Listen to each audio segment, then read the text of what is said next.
Shalom dan selamat berjumpa kembali dalam Renungan Harian Toraya 7 Agustus 2023. Mensyukuri berkat dan penyertaan Tuhan, kita akan membaca dan merenungkan firman-Nya. Mari kita berdoa. Bapa kami yang di sorga, dikuduskanlah nama-Mu. Kami mengucap syukur di hari ini, hari yang Tuhan nyatakan bagi kami untuk boleh membaca dan merenungkan firman Tuhan. Kiranya Roh Kudus-Mu yang akan menolong kami untuk memahaminya, terlebih melakukan di dalam kehidupan kami. Ampuni dosa kami, sehingga kami layak untuk mendengarkan firman-Mu. Di dalam nama Tuhan Yesus kami berdoa. Amin. Kisah Para Rasul pasal 18 ayat 24 sampai 28. Kisah Para Rasul pasal 18 ayat 24 sampai 28. Saya akan bacakan bagi kita semua firman Tuhan. Sementara itu datanglah ke Efesus seorang Yahudi bernama Apolos yang berasal dari Alexandria. Ia seorang yang fasih berbicara dan sangat mahir dalam soal-soal kitab suci. Ia telah menerima pengajaran dalam jalan Tuhan. Dengan bersemangat ia berbicara dan dengan teliti ia mengajar tentang Yesus. Tetapi ia hanya mengetahui baptisan Yohanes. Ia mulai mengajar dengan berani di rumah ibadat. Tetapi setelah Priskila dan Aquila mendengarnya, mereka membawa dia ke rumah mereka dan dengan teliti menjelaskan kepadanya jalan Allah. Karena Apolos ingin menyeberang ke Akaya, saudara-saudara di Efesus mengirim surat kepada murid-murid di situ supaya mereka menyambut dia. Setibanya di Akaya, maka ia oleh kasih karunia Allah menjadi seorang yang sangat berguna bagi orang-orang yang percaya. Sebab dengan tak jemu-jemunya ia membantah orang-orang Yahudi di muka umum dan membuktikan dari kitab suci bahwa Yesus adalah Mesias. Demikian firman Tuhan yang telah kita baca. Satu tema pada hari ini, tekun melayani dan terus memperlengkapi diri. Tekun melayani dan terus memperlengkapi diri. Maka itu makamaya sia tontong melada.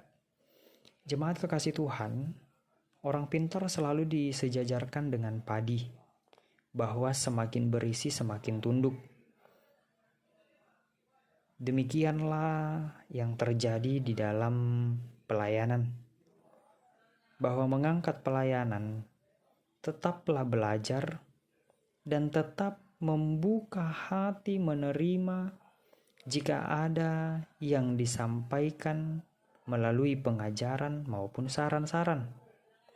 Apolos dalam bacaan kita pada saat ini, dia adalah seorang dari Alexandria, kota Alexandria yang begitu fasih berbicara dan sangat mahir dalam soal-soal kitab suci. Ia pun berbicara dengan teliti tentang Yesus, karena ia hanya mengetahui baptisan Yohanes. Ketika Priskila dan Aquila mendengar hal demikian, mereka mengajak ke rumahnya untuk lebih memperjelas lagi mengenai jalan Allah. Dan pada saat itu, ketika ia ingin menyeberang ke Akaya, sebuah surat dikirimkan kepada orang yang ada di Efesus untuk dapat menyambutnya dengan baik. Dan sungguh luar biasa, begitu senangnya setiap orang yang percaya di sana menerimanya. Karena Apolos begitu kuat, begitu mampu dalam menyampaikan firman Tuhan.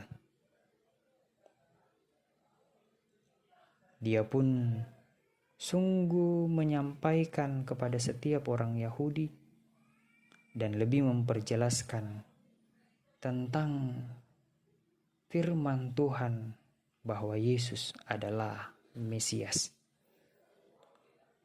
Sering kita menemukan seseorang tidak ingin diingatkan, tidak ingin menerima pelajaran, karena menganggap dirinya telah pintar dan segala yang dilakukan adalah selalu benar.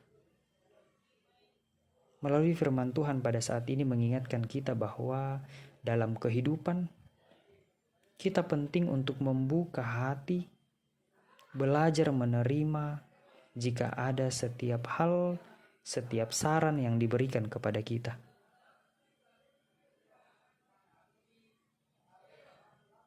Karena kita menyadari bahwa dalam menjalani kehidupan ada saja yang tidak mampu kita lakukan.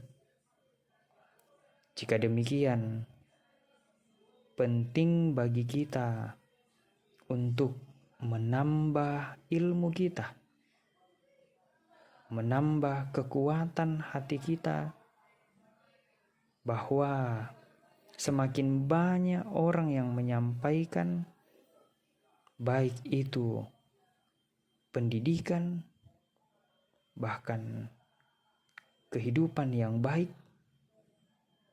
demikianlah Tuhan selalu mengasihi kita. Selamat menjalani hari ini. Selamat menikmati hari yang Tuhan karuniakan. Tekunlah melayani dan terus memperlengkapi diri. Amin firman Tuhan. Mari kita berdoa. Ya Allah, ya Tuhan kami, kembali kami naikkan syukur kepadamu untuk firman yang telah kami dengarkan. Ajarlah kami untuk tekun melayani, mampukan kami untuk mengangkat setiap pelayanan dengan setiap membuka hati kami untuk diisi oleh setiap hal-hal untuk kebaikan pelayanan. Juga ajar kami untuk terus memperlengkapi diri melalui pengajaran-pengajaran dari setiap orang yang terus memberikan kami hal untuk mendukung dalam pelayanan.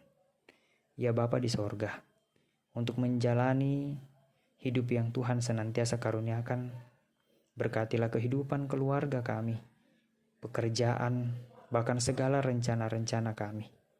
Semuanya itu Tuhan kami serahkan ke dalam tangan pengasihan-Mu. Engkaulah yang akan memberkati. Ya Tuhan, terima kasih untuk setiap hari yang Tuhan nyatakan bagi kami. Penyertaan yang Tuhan tak pernah berhenti, yang terus kami rasakan bahwa Tuhan selalu menopang kami. Ini doa syukur dan permohonan kami. Di dalam nama Tuhan Yesus kami berdoa. Amin. Demikianlah firman Tuhan yang boleh kita dengar. Sampai jumpa di edisi selanjutnya. Tuhan Yesus memberkati. Shalom.